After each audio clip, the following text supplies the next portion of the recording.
Welcome once again to Keep Kicking, martial arts podcast where I have martial conversations with my martial arts friends. Today, I get to sit down with one of the Gracies, Carlan, and we had a very, very interesting conversation about the traditional hang-ups and the traditional barriers that can exist within traditional martial arts. We also had an interesting conversation about Brazilian Jiu-Jitsu, which I learned from Carlin that it is not just grappling. I knew it wasn't just grappling, but I learned that it's vastly more than grappling, which is not what I had previously uh, thought. But we have a wonderful conversation about breaking some of the cycles that exist in traditional martial arts to be more inclusive as instructors. I hope you enjoy the conversation.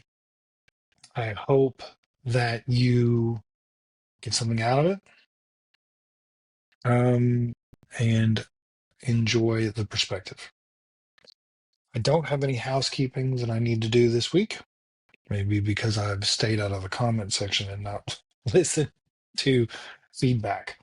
Um, and I want to leave you with a Zen poem. Silently and serenely, one forgets all words, clearly and vividly, that appear before him. When one realizes it, it is vast and without edges. In its essence, one is clearly aware. Singularly reflecting is this bright awareness. Full of wonder is this pure reflection. Dew and the mountain, stars and the streams, snow on pine trees, and clouds hovering on the mountain peaks. From darkness, they all become glowingly bright. From obscurity, they all turn to repentant light. Infinite wonder permeates this serenity. In this reflection, all intentional efforts vanish. Serenity is the final word of all teachings. Reflection is the response to all manifestations, devoid of any effort. This response is natural and spontaneous. Disharmony will arise if in reflection there is no serenity. All will become wasteful and secondary if in serenity there is no reflection. The truth of serene reflection is perfect and complete. Oh, look, the 100 rivers flow in tumbling torrents to the great ocean. I hope you enjoy. Keep kicking, never quitting. Focus sharp like a blade that's hitting.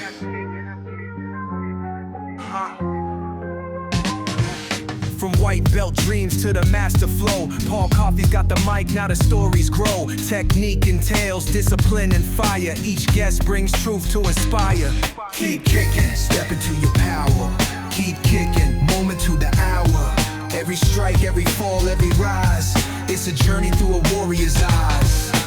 Old school, new school, all styles blend. From the mat to the mic, where the arts ascend. Philosophy deep, but the vibe stays tight. Martial minds meeting in the podcast light. Keep kicking, step into your power.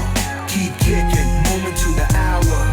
Every strike, every fall, every rise, it's a journey through a warrior's eyes. Keep kicking. Keep kicking. All Coffey leads and the journey begins.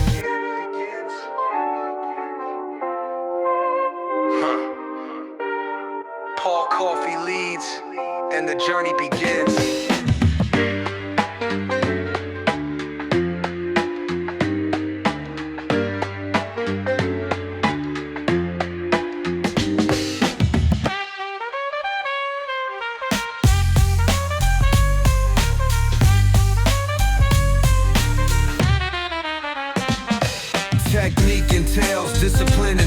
fire. Each guest brings truth to inspire. Keep kicking, step into your power. Keep kicking, moment to the hour. Every strike, every fall, every rise. It's a journey through a warrior's eyes. Keep kicking, keep kicking. Paul Coffey leads and the journey begins.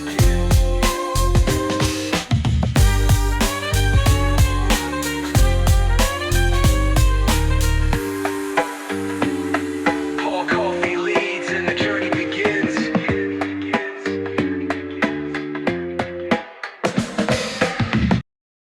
Hello, everyone, and welcome to Keep Kicking, martial arts podcast where we have martial arts conversations with other martial artists. Today, I am joined by Carlan Gracie, and I'm going to kick it over to Carlan and let him tell us a little bit about himself. Go ahead. Well, my name is Carlan Gracie. I'm 62 years old. I came to Brazil to find out my history because I never knew I was related to the family until I actually came to Brazil because my dad died when I was young. My dad was the Gracie of the family. I left home at 16 because of my dad's drinking problem, etc., etc. So I never really did get to know the origins of my life until I came to Rio. And then I met When did with you come to Rio? 2007. So people kept saying your last name is Gracie. Are you related to that Gracie Jiu-Jitsu? And I started thinking, wait a minute. I started judo in 1981, like probably before you were born. I don't know. But Yeah, I was born in '83. yeah, so I mean, like, I'm 62 years old, so I've been in martial arts, but I started off doing, first of all, oops, another cat. I started doing capoeira because it's good for kids, capoeira, and then I started doing Shotokan karate, so which was the typical karate, because my father wanted me to be trained in stand-up. And to this day, I've always, unlike a lot of people who I think they sell Gracie Jiu-Jitsu as the be-all and end-all, and it's not. I mean, I give value to other systems. I mean, you look at Wonder Boy, he's a karate guy, Machida, very successful MMA guys that use karate as their background, mixed with MMA, and of course, some ground thrown in there. I think the biggest thing is the Gracies took advantage of taking a certain part of Kosen Judo. Oh, cat. Kosen Judo. Kosen. So look up that on YouTube and you will see the old videos. Kosen Judo is a type of judo that to this day is still practiced in Japan, but is practiced in the university system. And it's basically 70% ground, tachiwaza or stand-up training, and 30% newaza or ground. Oh, I think the Gracies were able to really focus on a part of judo, and that was their mindset was that if you get in a street fight, eventually one person will be dominating the stand-up and the other person will clinch. And that's where Gracie Jiu-Jitsu comes in, is basically the clinch, the takedown, the immobilization, learning how to immobilize somebody's body, and then, of course, you have the striking and then the submissions. But as a black belt, you learn 4 styles. There are many black belts that don't know the self-defense system of Gracie Jiu-Jitsu, which is what Hayusen Gracie, he's about 80 now, he's got this thing called the Martial League that he's promoting. He doesn't want to see the self-defense aspect of Gracie Jiu-Jitsu die. And it kind of reminds me a little bit of Krav Maga. It's a street fighting system that incorporates punches, kicks, elbows, knees, dirty fighting, eye pokes, hair pulls, you name it. Okay? Mhm. And it's very important that we don't let this aspect of Gracie Jiu-Jitsu die. Right now, Absolutely.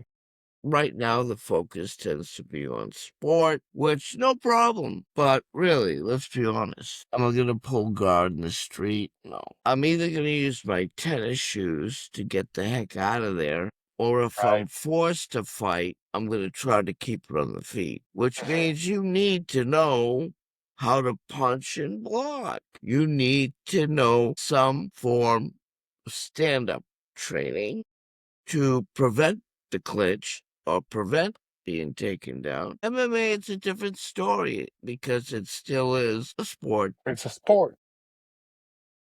You know, MMA, okay, so you want a little judo, you want a little jiu-jitsu, you want some Muay Thai with the knees and elbows, very effective. Maybe some karate thrown in there. You know what I'm saying? Some boxing. Maybe not the traditional karate katas that we're used to Mhm. seeing, but more of a freestyle Kyokushin style of karate where you're not so focused so much. The kata is important, but you're not going to use a kata form in a street fight.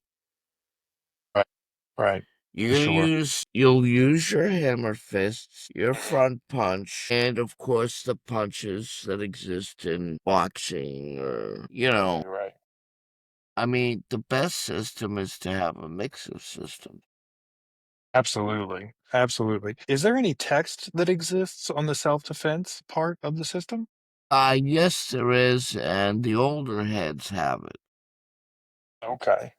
Okay. So somebody like Hayusen Ware defending against a club, a knife, a gun, sitting on a bus, in a parking lot, like these road rage, they do address these systems. The IBJJF, which is run by Carlinius, is a multi-million-dollar industry. Mhm. And it's all based on, I mean, you get a certificate that recognizes you're a black belt, but it costs $200. In US, it costs $200 for a piece of paper to say that you're a black belt. Now, that's after giving proof that you've been given a diploma by a recognized instructor or an instructor that people can check out and say, oh, yeah, yeah, I know who that is. I know who that is. So that way they can see your hierarchy and your lineage. But, like I belong to CBJJP, CBJJP, which is certification Brazilian Jiu-Jitsu professional. It's run by Ismael Souza. The cost is 300 reais, which is like $60. You Okay. get put on their website, but I just submit a lot of information about my background to get my fourth degree recognized. They checked out my instructor, Eduardo Katana. I wanted to get my black belt under Carlson Gracie because he was my longtime master, but he died in 2006. And then 2007, already returned to Brazil, and Eduardo Katana was the next best thing. He had trained under Joe Morera and a lot of top people, and I just thought, these are good people. I think I'll train under these guys and get my black belt through them, and that's what I did. Do you teach? Yes, I do. I still get on the mat. I can't roll because my back and my knee are screwed up. But I'm hoping through this carnivore diet that I'm 62, so I'm not going out there to prove anything. Right. Right. I've always been a better teacher than like I competed 6 times. I won all my fights by submission. Then I got out of it because there was no money in it. But I decided that teaching was my thing. And there were, There are over 400 Gracie members that train in jiu-jitsu, and most of them are not well known. There's a book put out by Hala Gracie, Reila is her name, Hala Gracie. She's one of the daughters of Carlos, who with Helio were kind of like the creators of the system. And she wrote a book, and like my part of the family is in the book, but I can understand why. My dad was a nasty drunk. He was a businessman. He wasn't involved in jujitsu. And even the book, and she notes there are many family members here that are not included in the book because they didn't have an impact on the growth of jiu-jitsu. That's it. The people like Henzo, Hoyler, Hoist, Hickson, Helson, there are members of the family that had more impacts on the system. They competed, they were well known. Saying so, these guys got all the attention, which is fine. I mean, I don't do jiu-jitsu for attention. I really don't care about any of that. What keeps you going in the martial arts then? That's wonderful. To share it. There are many Gracie family members that feel that certain things shouldn't be shared, that should be kept within the Gracie family. And I hope they don't listen to this, but I don't agree with that. I just feel that the martial arts are meant to be shared, and evolve. There was a time when Hickson wouldn't teach women. Yeah, I remember walking into school and, because schools here are full of women. Look, the guard position made famous by Gracie Jiu-Jitsu.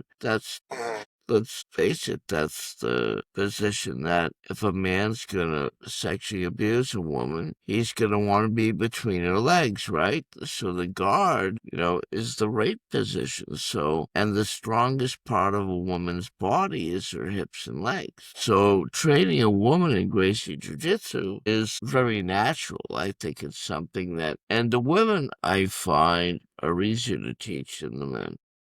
Why didn't he train women? I think within the Gracie family, they have this thing that, women should be little princesses. And I mean, Kira was the first recognized, but there were others within the family that came before her, but they weren't promoted. You know what I'm saying? And it's kind of like if you look at some old films, you'll see like Rose Gracie doing a hip throw on one of the family members, but the women just never were valued in that way. Women stayed home, they had babies. I mean, Carlos said 20. Can we say birth control or not? And with 5 different women, I don't know, it's either 3 or 5 different women. Like you just, and a lot of children, women were the ones that were there to raise the children. They weren't rolling around on the mat with some sweaty guys, but I think that jujitsu and some form of stand-up training should be taught in every high school. Agree with that. I agree with that. It also it would help high school wrestling as well. Yeah, I mean, wrestling is really shown some sides of jujitsu that could be weak, because we come from kind of this judo foundation. Jigoro Kano and Mitsu Maeda were judo players. So we have all the judo throws and stuff, but in judo, you can't do a single or a high crotch or a duck under. Well, you could do a duck under and like a side sacrifice throw. And if the person lands on the back and you get on top, then you get points for the hold down. Then you win by a pawn by restricting the movement of the person. But wrestling is, the training that wrestlers go through, incredible. I've been to several wrestling camps to observe, and those guys are killers, man. And they do great. They do good in MMA, but they need to learn the striking. I loved, what's his name there? The curly-haired guy, Funky Van Askren. Yeah, I mean, he fought well in the smaller shows, but then once he got to the UFC, his striking definitely was exposed to be very weak, Mhm. so wrestlers, this guy that's in there now, what's his name? The guy with the red hair in the UFC, the wrestler dude. He's young and I think he's undefeated. Young and undefeated. Yeah, I forget his name, On a blank.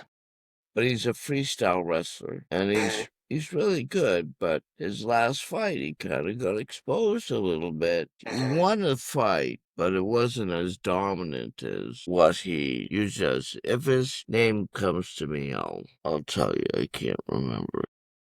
Okay. By the way, are we live? Are there people listening to this No, live? we're not. We're not live. Okay, yeah. Not live. Well, when you post it up, maybe somebody can put the comments what I'm talking about. But I think he's like a middleweight or something. I think he's like 170. He's got kind of reddish. Do you train anybody that fights, or are you Uh, training only? right now, no. They do jujitsu in a gi, but it's mostly youth between the ages of 12 and 20. Because I live in a community. I live in a poor community, by the way. In Brazil, they call it a favela. You know what a favela is, right? Yeah. It's in English they'd call it a slum. I live in Okay. like a poor area, and excuse me, I work with a lot of poor youth. There's three of us instructors. There's a woman, and then there's the two of us that work with these kids to basically keep them off the street. We do tours of the community. People want to come in and see, learn about our community. And then we use part of the money to buy gis for the kids. So, yeah, I so love that. When did you start doing that? I started doing the tours in 2007. Okay. So favela is spelled Favela, and our website is favelatour.org. And we help an animal shelter. We donate money to make sure the animals are fed. This woman has a place up in the woods where she has like 100 cats and 10 dogs. And we A use, lot of cats. yeah, so we through the tours are able to raise money for her to feed the animals, so that she can buy cat food and dog food and take them to the vet and get the cats neutered, spayed, or if they get sick, if they need a vaccination, we pay for that. So the tours help us to raise money. Right behind me is a favela on the Well, that's cool. Okay. yeah. When you have time, go to Wikipedia and type in favela, and it'll give you all the information. But yeah, so I I need live to here. come to Brazil. Yeah, well, so our biggest thing though is making sure the kids have geese. Because go ahead. You're also like engaging youth in what I understand to be a not very good environment anyway.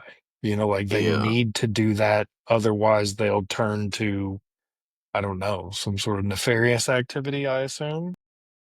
that is possible. There's always the possibility. I find that an active child, a child that is involved in any kind of activity, will be a successful child. The girl child will not get pregnant at 13, 14, 16, 18. She'll wait. Mhm. She'll graduate high school, she'll go to university, college, and then after, if she meets a guy, they get married, well, okay, well, then that's considered completely normal. But we're trying to keep the kids, you know how young guys are, 15 years old, and they just want to, Right. and try to teach the girls to tell them no. But it's difficult because the girls are not given the same attention in the community as boys are. Boys are everything. Boys are strong. Boys can work. Girls can be strong. Girls can work. Girls have brains, but as soon as a girl comes out of the womb of the mother, the first thing they do is they put a pink ribbon on its head with a bow, and they Mm-hmm. pierce the ears. It's a baby, dude. It's a friggin' Pierce baby. ears with babies? Yeah, like, what the hell? Yeah, well, they'll wait like a few months. But yeah, I see babies with pierced ears, and I'm just like,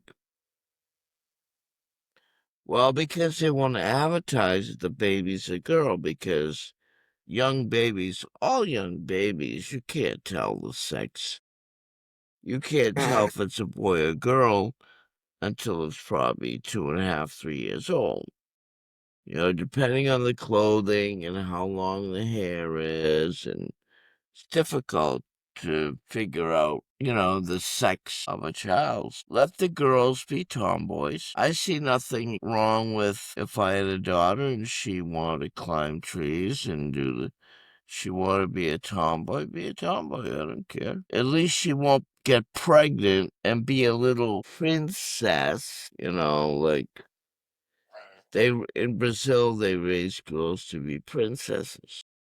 So the little girls grow up thinking, I just have to look pretty and I'll get what I want. And that's the bad thing to do, because then the girls don't work on other aspects of their personality as like a sex object for men, especially when they turn 13, 14, 15 and they start to get into high school. It's all about dating the boys and this and that. And of course, the boys' hormones are raging, and the boys want to do what boys want to do. And boys know nothing about girls' bodies and a period or none of that stuff. They know nothing about it. And then next, thing you know, oops, 15-year-old girl's pregnant. Well, what were you doing having sex in the first place? Where are the parents in all this? So to me, an active child, sports, music, art, I don't care what it is. It could be basket weaving. If your child is active in some sort of activity, chances are they're not going to be getting pregnant at 14, 15, 16. You know what I'm saying? They're going to be Right, right, on right. the right path. The parents will make sure they stay in school, graduate, get a job, even if it's at McDonald's. We all had to go through it. I remember when Mm-hmm. I Mm-hmm. worked at McDonald's. I hated it, but it was my first job. Everybody needs it. I commend you for the work that you're doing and helping the kids. That's very, very admirable. Well, it's Very, not very just admirable. not just me. There are others involved as well. I'm not the only one. I lend my name to it because the name attracts donations. People donate. There's a woman that lives in Maryland. She Mm-hmm. lives in Frederick, Maryland, and she collects all the financial donations that people donate. And then I'll get a message from one of the schools. Oh, we have 3 kids that need geese.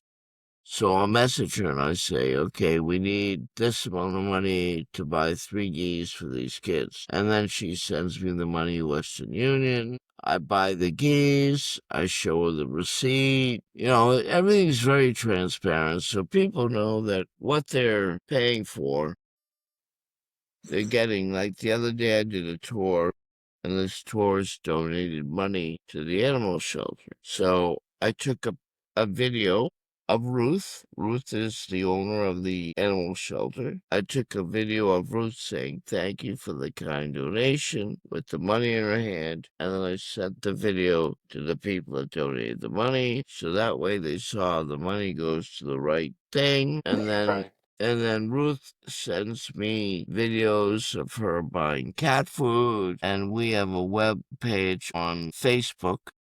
So I update it. I put the videos, the photos, everything, and then I put thank you to the donors, and so this way the donors see that where the money goes, it goes. Doesn't go in my pocket. Doesn't go in anybody else's pocket. It goes where it's supposed to. So that's you have to be transparent about things, you know. Otherwise, people think you're running a scam.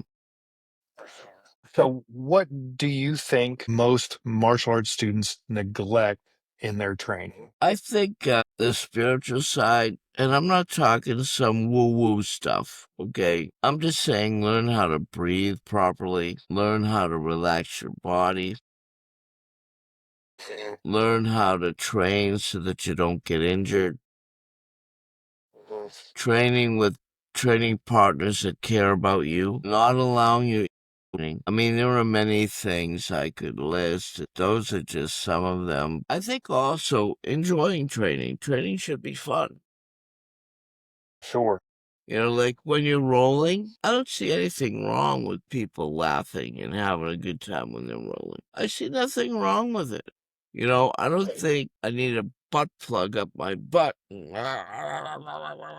You know, like Sergeant Slammer, or you know what I'm saying? Like training, people pay me to teach them. The least we could do is make it fun. Now, of course, making it fun doesn't eliminate the technique involved. It's the way you present it. You know, like I've done after I've had my students maybe do 4 or 5 rolls, I'm gonna do a tug of war, belts against blue belts. You know, we have a tug of war thing and we put a strip of tape on the mat and there's a flag on the rope and we'll do it for fun. You know, also connections between students without being it cringy or uncomfortable. I believe that if a woman feels uncomfortable rolling with somebody, she shouldn't have to roll with that person if she feels uncomfortable. We do not put up with any of that nonsense in our school. And we really try to distract people from dating in the school because it creates an environment that once they break up, then what happens? Right. You know, then the air is thick and one doesn't want to train because he's there and he doesn't want to come because she's there. And it affects the whole vibe. So we try to distract people from the dating scene. You know, like this is not an academy where you're here to pick up chicks. It's not a social mingle. Yeah, I mean, having fun on the mat is one thing. You can have fun training, but I just try to distract people from getting into the dating thing because rarely does it ever work out. At some point, something happens, the guy cheats, the girl cheats, they break up. Now they still want to train and come in the academy, but you can cut the thickness with a knife, and it creates a very negative training atmosphere. So I tell girls when they come in too, you know, like I interview all students when they come in, why they want to train. Because I want people to be there for the right reason, not because they want to kick ass. You want to kick ass? Common reason.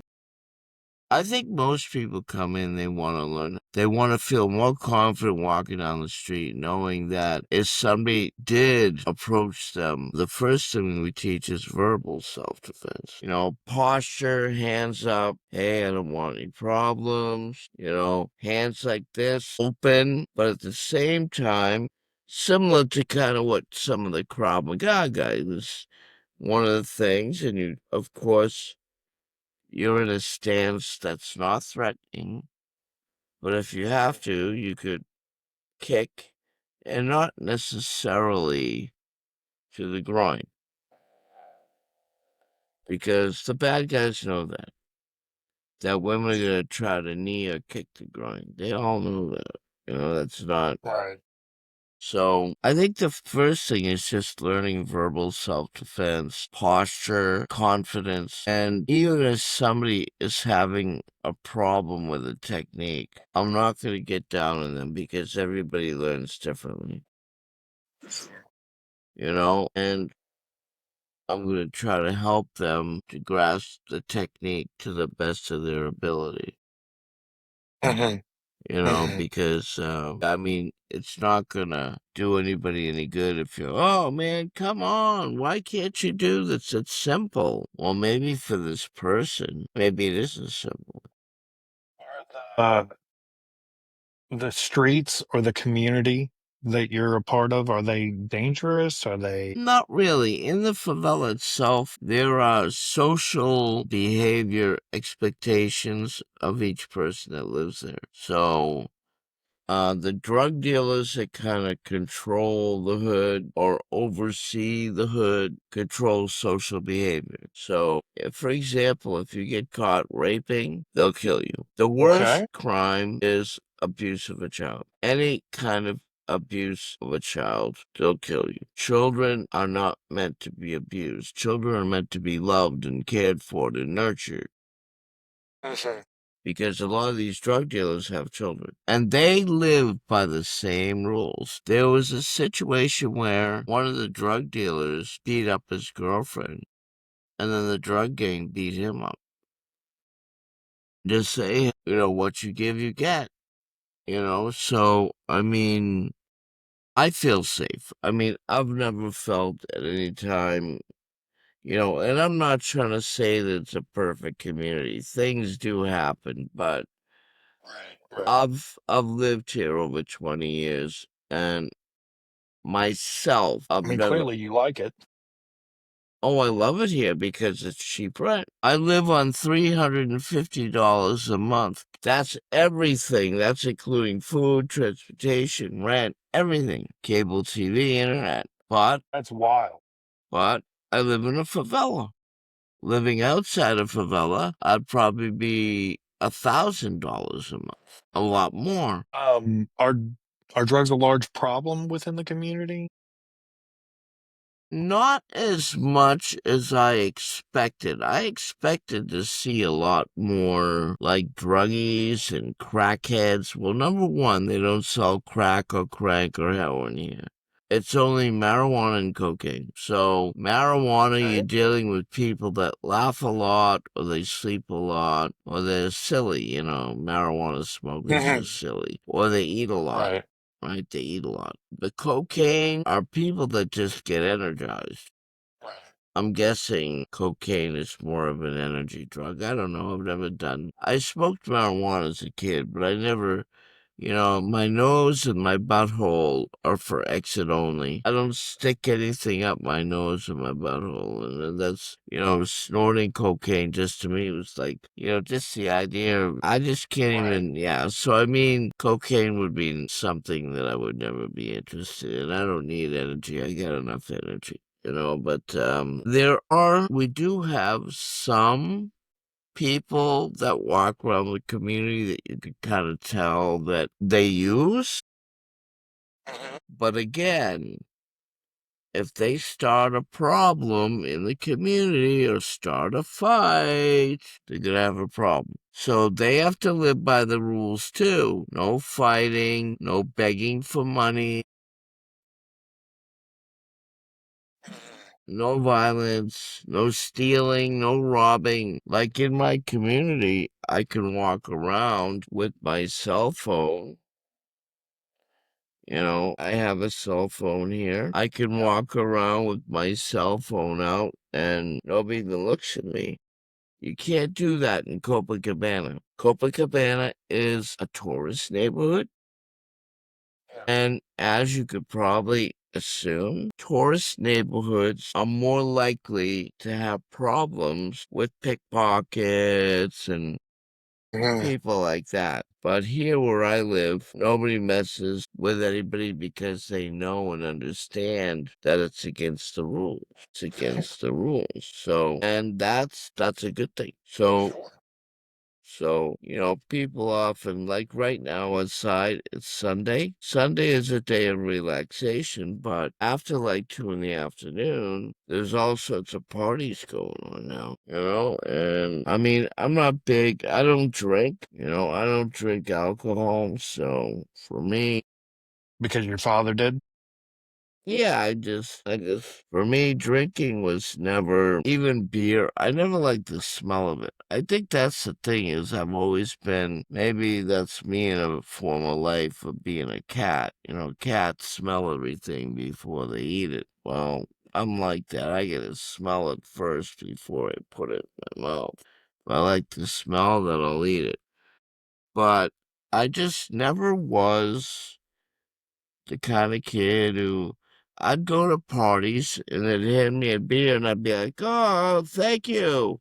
I'd go in the bathroom, I'd dump it in the sink, I'd rinse it out, clean out the can, fill it full of water, and walk around with it, and every now and then sip it. Okay. I tried for like a short period of time, but then it just was like, no, no. And then people would offer me cigarettes, and I'd say, no, I can't, I have asthma. So I would always give some excuse, but then again, I don't judge. I mean, I have friends that drink, I'm 6'5". you And know, so when somebody would be like, "Do you want to smoke?" I'd be like, "No, it would stunt my growth." wow, 6'5". Did you ever play basketball or volleyball? No. Everybody asks me that, and the answer is I've been doing martial arts since I was 10. And what So, what martial art did you start off with? Shaolin Kempo. And who was the major master back when was that Fred Villari? Vol- Everybody knows Fred Villari, man, yeah. 'cause I grew up in that So, era, yeah. But yeah. yeah, I remember those schools, they were everywhere. Now, I'm assuming Fred Villari has passed away. Yes. So now does he have a son who has carried on the system?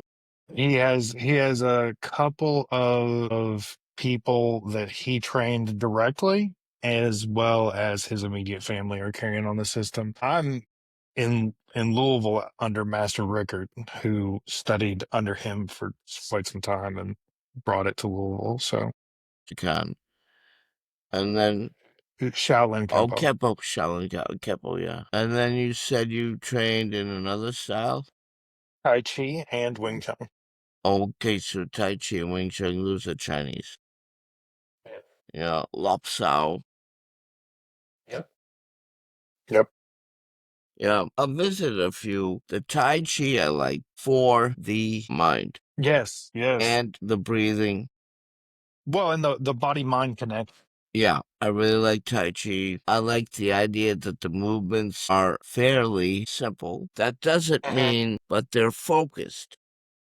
Yes. There's definitely a focus there. So Tai Chi is something that, I mean, you see people in China in the parks doing it. It's a well-known system. And yeah, I've always admired the Chinese, man. They know how to connect with the temples and the body, mind, spirit thing. Really. And I haven't Now, found any Tai Chi people here yet. wonder if there is Tai Chi. I think it's somewhere, but I mean, it has to be somewhere, but yeah, because we do have Chinese people here in Rio. how have the martial arts helped you outside of the dojo? Learning to feel that I don't have to always react to the most negative things. Yesterday, I had a negative experience with a person who punched me in my shoulder. This is a neighbor who, whenever he contacts me, it's because he wants something from me. It's never, hey, Carlin, let's go for a drink, let's go for a tea, a coffee. It's always something about what he wants. And he had a question, and I just said to him, what do you want? And he got all pissed off at my response because I said, what do you want? And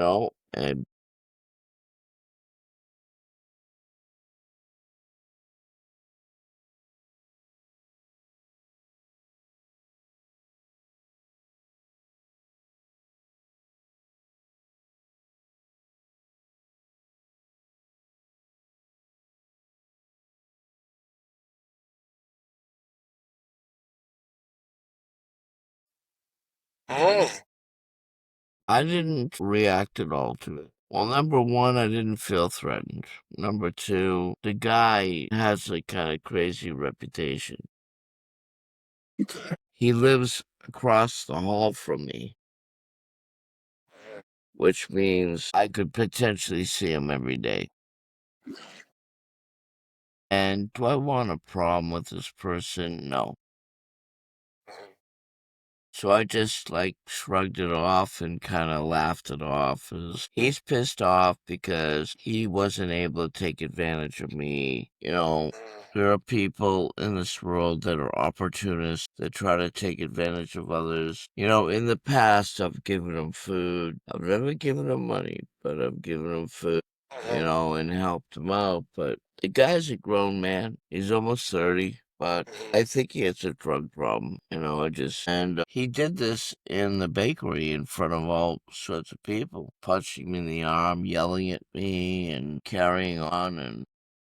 And I looked at people in the bakery like, almost like, I don't know what his problem is, which is better off because with the name Gracie, if he had all out tried to grab me and start wrestling with me, it would have been a different story. I would have put him on the ground, just contained his body and, you know, got the police there or whatever and, you know, didn't go that far. I think self-control is one thing that when I was younger, I think I was a little bit more ready to fight. We're all hot-headed. Yeah, we're stupid, I mean, you know, and as they say, young, dumb, and full of cum, you know, just stupid. And as you get older, you realize that I know I'm not the problem. He is his own problem. right. And, you know, I feel more relaxed in teaching and training, and I've accepted the fact that I don't know everything. I think the more you learn, the more you realize that a rank on a black belt just opens up more opportunity for learning. When you're a black belt, you've mastered the basics. The basics. The real learning starts is when you start going through the degrees. Because even myself as an instructor, I don't teach a white belt an armbar the same way I teach a purple or a brown. Right. Because white belts need to learn a basic structure or foundation first. So things are very kind of loosey-goosey so that injuries don't happen. Because an injured student is a non-paying student. Not my academy, but in other academies, you know. And I don't want to see people get injured. You know, now there are some people, the people that want to train heavy, there's a separate class for those nutballs. With a separate class, or do you send them someplace else? Well, I don't have anybody that's a nutball because those guys get screened out very quickly. The ones that want to challenge and dojo storm and those people, you know, we've had a few people come into school and test, you know, some of our higher belts, but our higher belts have been able to manage. Thank goodness. Thank goodness. You know, I have a set curriculum, but Well, it also, like, if you have the right type of environment in your school, which it sounds like you do, you know, promoting that it's okay to have fun while you learn, but we're also here to learn, you know, and promoting the type of club where you are eliminating hostility. All of your practitioners should be good enough that they have good sound technique, but also that they're calm in the spirit. And you have to be calm in the spirit to fight. yeah, You know, it's all if you about fight with emotion, you're going to lose. Fight with emotion, you lose. I love your cats, by the way. what? I love your cats, by the way. Yeah, this is Fuzzy. Fuzzy, what are you doing, buddy? He's my black and white one, and then the other one that jumped through. Yeah, do you have cats? I do not. I do not. My son's allergic, so How old's your son? He actually just turned 18. And does he train? No, no, he's a musician. He likes drumming. Well, that's Yeah. He, I, like you, wanted him to do something, and he is such a sweet, kind person and doesn't want to harm anybody. So fighting was not for him. yeah, It's interesting because it's a mirror. I get to see, I get to see what I would be like had I had a different upbringing. yeah. Well, I had a dark childhood, so I did too. Just living with so many people, and I never had a childhood because I was always helping to raise younger kids, and just a lot of craziness in the family.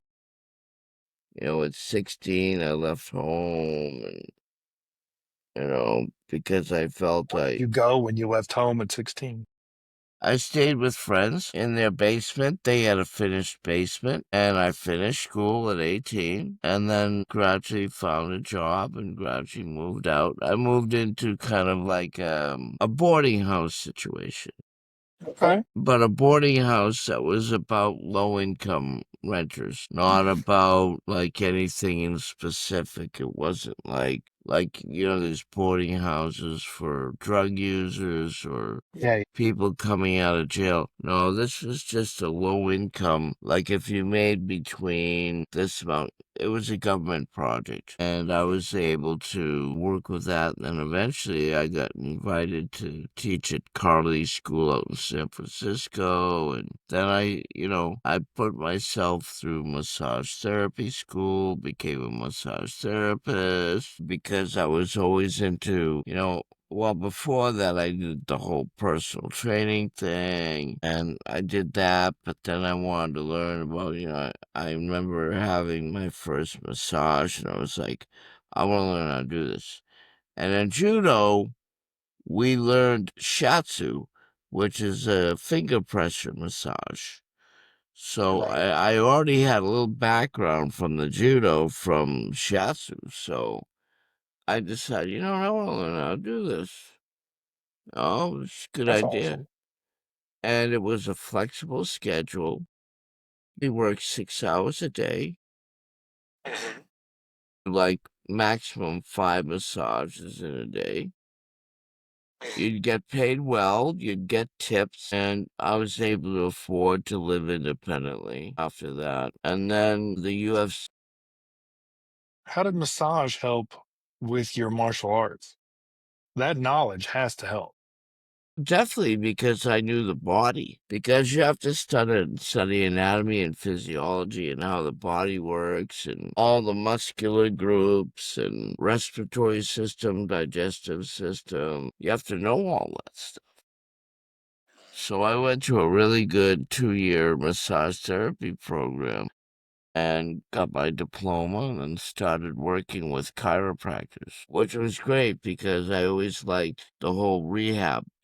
People would be injured, and there are chiropractors that was specific for sports. So I would always try to find work with them because I was involved in athletics. I mean, martial arts is athletics, a Right, form for of sure. athletics. So I really focused on massages for athletes.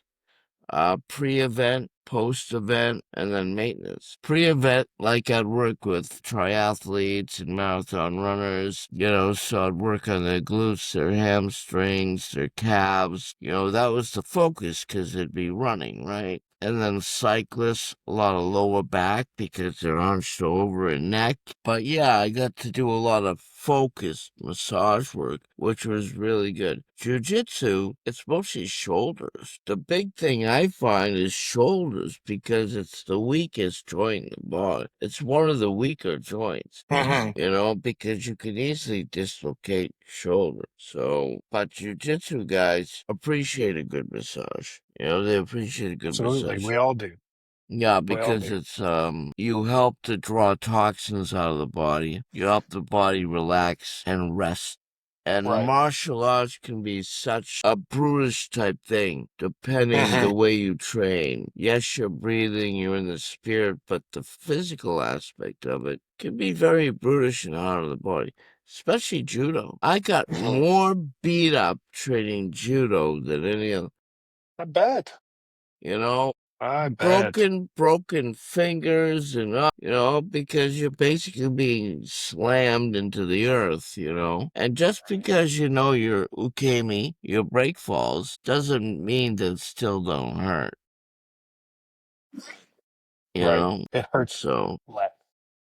so massage kind of turned into that as well. Yes. Yes. Because if I don't, I'm gonna be a nasty person. It helps me be calm, cool, collected, level-headed. I teach a lot of self-defense for free, and I teach a group of people at a rehab facility. You know, That's good. Hatsume, who is the last living practitioner of Budo Taijutsu, he has a quote that I refer to frequently where he says that in teaching martial arts, I teach men to control demons. And sometimes the demon is in front of you, sometimes the demon is within you. And Isn't so that the truth? Isn't that the that's the truth? truth. And I'm teaching a lot of people how to control that demon that's inside them. Like, I never did understand road rage. I could never Yeah, I don't. I don't understand, like, if somebody cuts you off, don't take it personal. Right. But people, oh my God, you cut me off. Now I have to get into a big blah, blah, blah with you. Prove Yeah, I'm the man. It's people, just like, people seem to have an ego that is pretty fragile in a way that they get upset at minor offenses, road rage or name calling, things that don't really hurt you. yeah, You're still allowing to hurt you. I think one of the things that I promote and that I love about martial arts is that it turns all the volume down on the rest of that. We train countless hours, different ways to break down the body, different ways to hurt somebody. And at the end of the day, you are kind of like, it's not worth it. It's not that big of a deal that you called me a name or you cut in line somewhere. And it helps people, it puts things in perspective for people, you yeah. know? I mean, I think one of the biggest lessons I learned is that learning how to not allow others to control your emotions. For Absolutely. example, somebody gets angry at you for something you did that maybe you didn't do on purpose. Maybe you cut them off, right? And they get angry. Now, they start yelling and screaming at you, and you have a decision to make. Do I engage with them and lose my power, or do I ignore it and let it run off my back? Because there are people out there that will, on purpose, try to push your buttons. And Absolutely. when you lose Absolutely. when you lose control of yourself and your emotions, they are now controlling you. Absolutely. And I Yes. think that's one thing that martial arts also taught me as well, is just learning know when the fight is worth it or if it's worth it, which is 99.99999% of the time it's not worth it. Worth it. Absolutely. So that's why this guy yesterday punching me in the shoulder, I just laughed it Right. off because it was kind of like, it wasn't a punch that I felt threatened by. I think it was his frustration that he couldn't get over on me.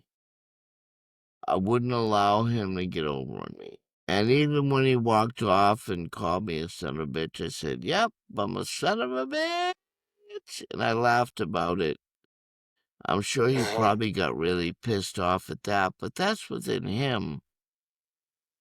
because, I'm not somebody's daddy, to take care of them. I'm not somebody's bank. But yeah, I think that's the biggest thing is just learning to breathe and take it down a step and, and you know what? I don't want to be angry at this guy. If I see him again, I'll just be like, hey, man, how are you? I'm not going to be the best guy's friend or anything, or, depending on how he reacts to me. If he calls me a son of a bitch, I'll just say, yep, I'm a son of a bitch. And I'll give him a big smile, or I might not just say anything. I just might just give him a big smile and let it be, because then he's dealing with himself. But now he's put himself in a position that he can't ever ask me for anything ever again. Right. So he's put himself in a worse situation, because, maybe I would have helped him one day, but now, I don't feel that love anymore. That's right. But I don't feel hate either, because hate is stressful. It drains you. It drains your energy. To hate somebody, there's a saying in Portuguese: "Mo paz e negatividade fica longe de mim." Mo paz means more peace, and negativity stay far away from me. So I live by Love that. it. Yeah, I live by that. Love it. If you're negative, stay away from me. I'm not interested. Look, I know life is tough. I know life is difficult, but we all have our own battles that we're facing, and Absolutely. nobody's battles are more important than anybody else's. Absolutely. Absolutely. So the last question that I typically ask is, if you could teach every martial artist one technique or one philosophy, what would that be? Learn how to use your mouth. Learn verbal self-defense. Not everything has to be a physical altercation. Learn how to verbally defend yourself to avoid threats. Also, be smart. Like, if you're a young lady coming out of your job late at night, call an Uber. Call a taxi. Don't be walking in underground parking structures alone. Don't be, take off the high heels, put the runners on, put a jacket on and make yourself look bigger.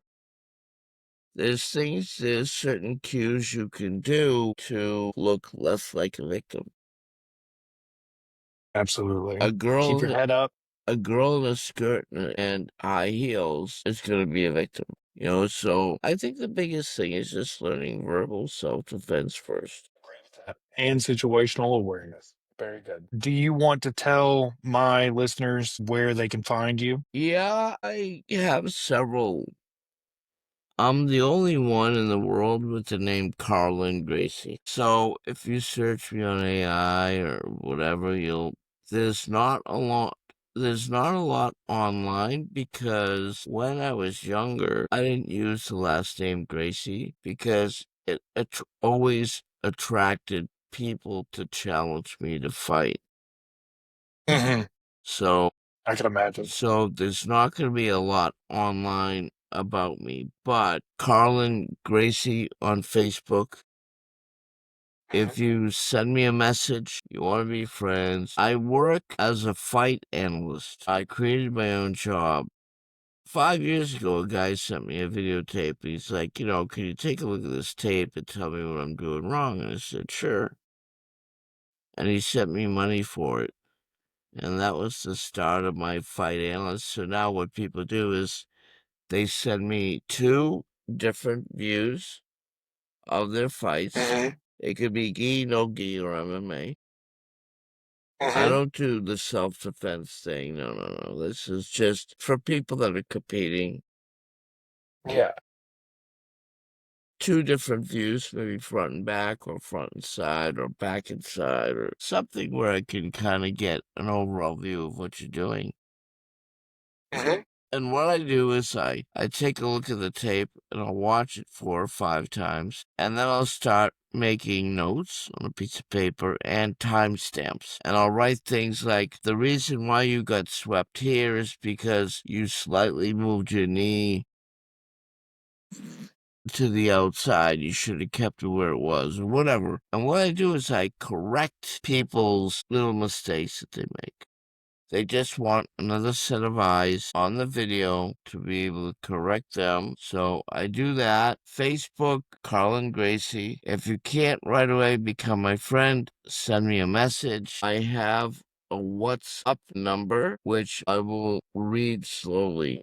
Well, if you give it to me, I'll put it in the show notes. Okay. So you can just message me. Yeah. I'll And put it you in the can show notes. email me, visit Rossina@gmail.com. I would have to spell that. I'll send you all that information. Yeah. I'll make sure But it gets put up. and I'm open to talk to people. I like podcasts and I like things that make you think. I really enjoyed this. The whole spiritual side, I think, is something that doesn't get touched upon. People think of it as woo-woo and all this other stuff, and it's kind of like, well, tell that to the Shaolin monks that perform amazing martial arts ability, you know? And not every martial artist is equal. For sure. For You sure. know, As a matter of fact, most of us are uniquely different. exactly. And every martial art has something to offer. So Absolutely. so I'm not somebody that, oh, BJJ is the best. And you know, most Gracie family members are not like that. People get the idea that the Gracie family are all about, okay, so they did the UFC, but then once everybody started learning BJJ, now it's no longer special. You know what I'm saying? So it's kind of like, Right. okay, let's wake up and smell the coffee. Not a pun to be intended on your name, by the way, but but it's just kind of like, look, every martial art has its place in the world and its success rate at being effective. And I've always had a belief that it's better you train in something than nothing. For sure. For sure. Okay. Thank you for having this conversation with me. Thank you because you had this conversation with me and being a part of my martial arts journey. I greatly appreciate you. I hope that maybe I was able to enlighten you a little bit about a few things. I don't know. I'm not perfect. Absolutely. But just stay on the path and keep doing what you're doing. And Appreciate you. Thank you. yeah, but anyway, and yeah, what were you going to say? And keep kicking is how I end the podcast. Okay, and keep Yeah. kicking. Keep kicking. All Wonderful. right, ciao. I hope you enjoyed. Thank you so much for listening, for being a part of my martial journey, because you are here listening and sharing this knowledge. If you would like to be a part of this podcast, my email address is keepkickingpod@gmail.com. Email me and let's have a conversation.